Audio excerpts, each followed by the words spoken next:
Oke, kita ketemu lagi di channel Jala Sutra Dormanggala. Kali ini kita akan membahas tentang hormon dan siklus menstruasi pada wanita.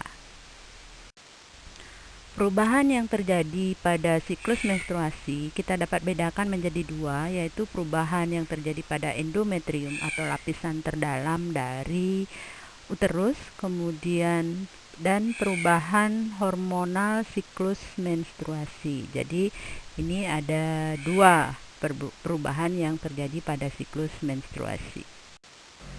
Nah, perubahan apa yang terjadi pada endometrium?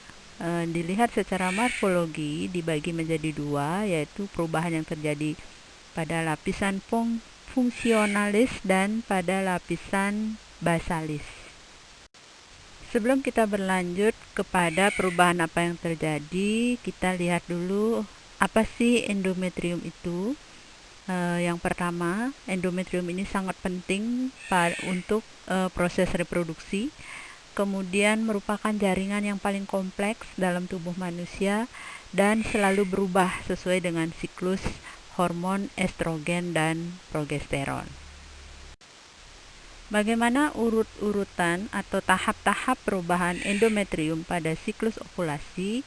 Yaitu yang pertama, endometrium saat haid atau menstruasi, kemudian endometrium pada fase proliferasi, kemudian pada fase sekresi, kemudian persiapan implantasi, dan pada fase endometrial breakdown.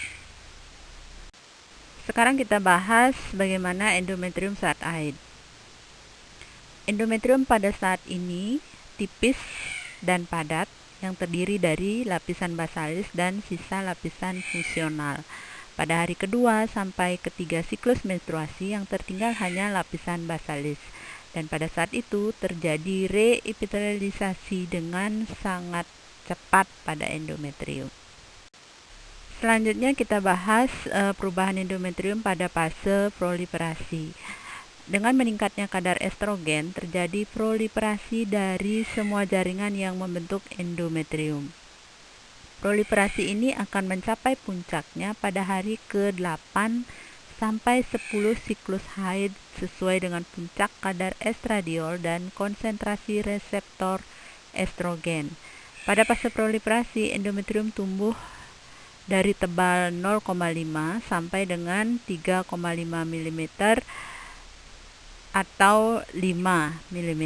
Jadi pada fase proliferasi ini terjadi pertumbuhan endometrium yang cukup banyak ya, dari 0,5 sampai 3,5 atau 5 mm.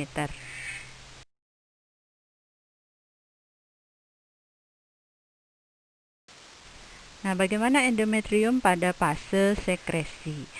Setelah terjadi ovulasi, endometrium menunjukkan perubahan karena pengaruh estrogen dan progesteron. Hormon ini dikeluarkan oleh follicle de Graft yang sudah pecah dan sel telur sudah keluar. Jadi pada saat ovulasi, perubahan yang sangat menyolok di sini adalah tebal endometrium tidak berubah, jadi masih sama pada saat fase proliferasi tadi, tetapi seperti saat praovulasi.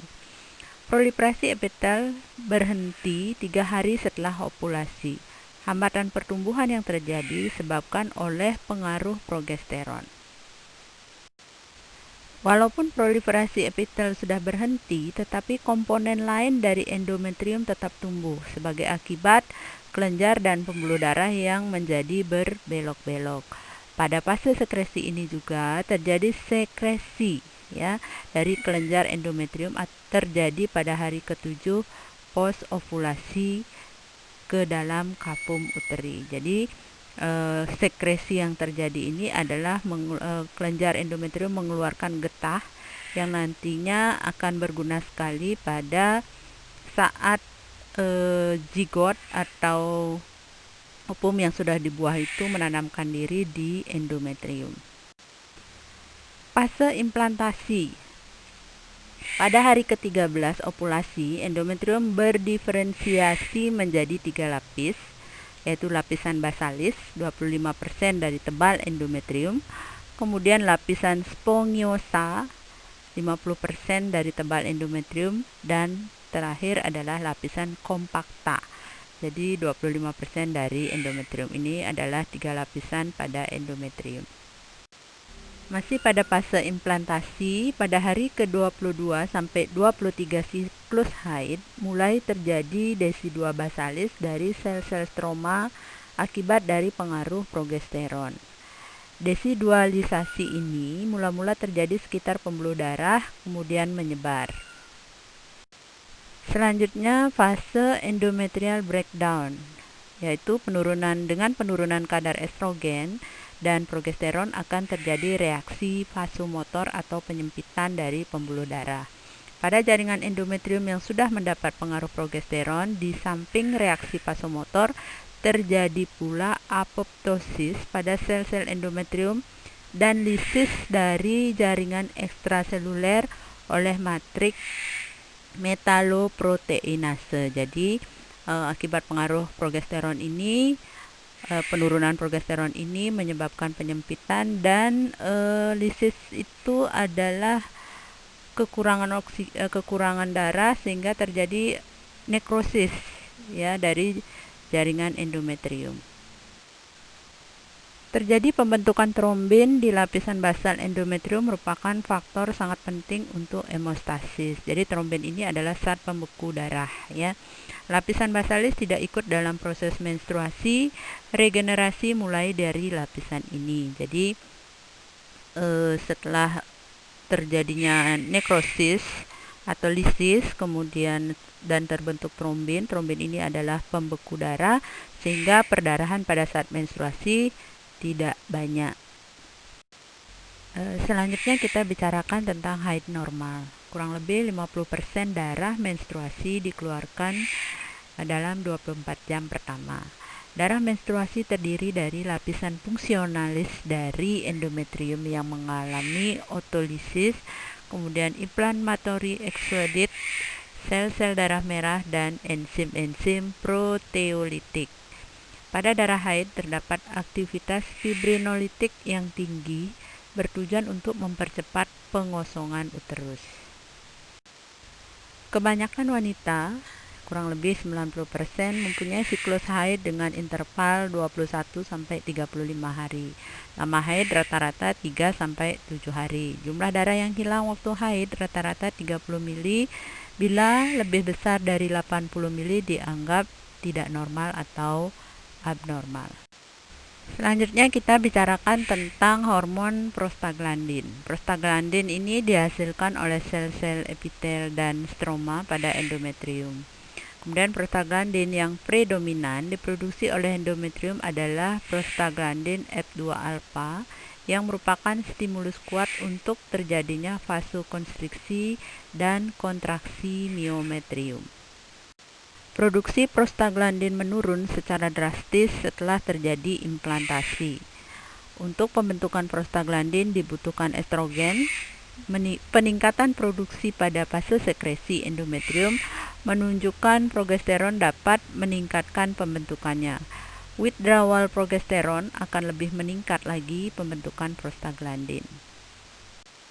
Sebagai akibat rangsangan estrogen pada sel-sel stroma endometrium diproduksi prostasiklin dan tromboxan. Produksi ini dapat dihambat oleh progestin. Miometrium terutama memproduksi prostasiklin. Karena pengaruh progesteron pada akhir fase sekresi, terbentuk sel-sel desidua. Sel-sel desidua menghasilkan banyak bahan-bahan yang diperlukan untuk implantasi calon janin. Ini adalah organ-organ yang berperan dalam reproduksi wanita. Yang pertama adalah otak, di mana di otak itu ada hipotalamus, ada hipofise, kemudian ada ovarium, dan ada uterus atau endometrium. Nah, hipotalamus ini akan menghasilkan hormon LH dan FSH, kemudian akan memberikan pengaruh kepada ovarium yang menyebabkan pematangan pada ovum, kemudian terjadi pengeluaran hormon estrogen, kemudian ada umpan balik ke otak lagi, kemudian estrogen juga akan memberikan pengaruh kepada endometrium menjadi fase proliferasi. Secara singkat, bagaimana proses menstruasi itu terjadi? Itu ada 3 organ seperti tadi yang saya kemukakan, yaitu ada otak, ada hipotalamus, kemudian ada ovarium, dan ada endometrium. Nah, otak dalam hal ini adalah hipofise anterior akan memproduksi FSH, yang mana FSH ini akan mempengaruhi ovarium, yaitu folikel primordial ovarium, untuk menjadi matang. Nah, setelah matang, salah satu dari folikel ini akan matang, yang disebut dengan folikel de Graaff, itu akan menghasilkan hormon estrogen. Nah, hormon estrogen ini akan memberikan pengaruh kepada endometrium, yang mana endometrium ini akan berubah menjadi fase proliferasi. Nah, fase proliferasi kita sudah bahas pada slide sebelumnya, di mana pada fase ini terjadi penebalan dari endometrium dari 0,5 menjadi 3,5 atau sampai 5 mm. Nah, kemudian hormon estrogen ini juga akan memberikan feedback kepada otak, di mana feedback ini adalah untuk menghentikan produksi FSH oleh hipofise. Nah, karena produksi FSH berhenti, dikeluarkanlah hormon baru oleh hipofise yang bernama LH atau luteinizing hormone. Nah, LH ini diproduksi dalam jumlah yang cukup besar, yang mengakibatkan folikel de Graaff di ovarium itu menjadi pecah dan keluarlah sel telur, yang mana peristiwa ini disebut dengan ovulasi. Nah, sel telur yang lepas dari folikel de Graaff ini kemudian ditangkap oleh fimbre tuba, dibawa ke tuba Fallopi. Kemudian folikel de Graaff yang sudah pecah itu akan menghasilkan yang disebut dengan corpus luteum. Ya, folikel de Graaff itu yang sudah pecah dinamakan corpus luteum, akan menghasilkan hormon yang baru lagi, yaitu hormon progesteron.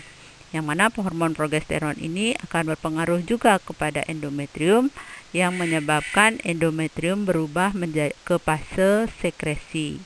Nah, sebelumnya juga kita sudah bahas fase sekresi itu adalah fase di mana endometrium itu akan menghasilkan zat-zat atau sekret atau glikogen yang akan disiapkan untuk ovum atau implantasi ovum yang sudah dibuahi. Nah, kemudian kita bicarakan tentang sel telur yang dibawa ke tuba Fallopi. Jika pada saat ini tidak terjadi koitus dan tidak ada sperma yang masuk, maka sel telur ini akan terus berjalan menuju ke endometrium atau uterus. Nah, umur sel telur ini hanya 8 hari. Umur corpus luteum yang menghasilkan hormon estrogen dan progesteron untuk mempertahankan fungsi endometrium itu berumur hanya 8 hari. Jika tidak ada hormon HCG ini didapatkan dari setelah terjadi pembuahan baru keluar hormon HCG. Hormon HCG inilah yang memberikan kehidupan lebih panjang kepada corpus luteum. Tetapi karena tidak ada hormon HCG akibat dari tidak ada pembuahan, maka corpus luteum akan mengalami nekrosis, sehingga hormon estrogen dan progesteron yang dihasilkan juga akan menurun. Akibatnya apa? Akibatnya adalah terjadi lisis atau nekrosis pada endometrium yang tadinya sudah pada fase sekresi dan proliferasi, sehingga mengakibatkan terjadi pengelupasan. Pengelupasan ini menyebabkan terjadi pembuluh darah yang ada di endometrium itu terputus dan terjadilah perdarahan yang dinamakan dengan menstruasi. Baik, demikian tentang siklus hormon dan menstruasi yang kita bahas pada video kali ini. Silahkan disimak, semoga bermanfaat. Tuliskan komentar di kolom komentar. Terima kasih, sampai ketemu lagi pada video-video berikutnya.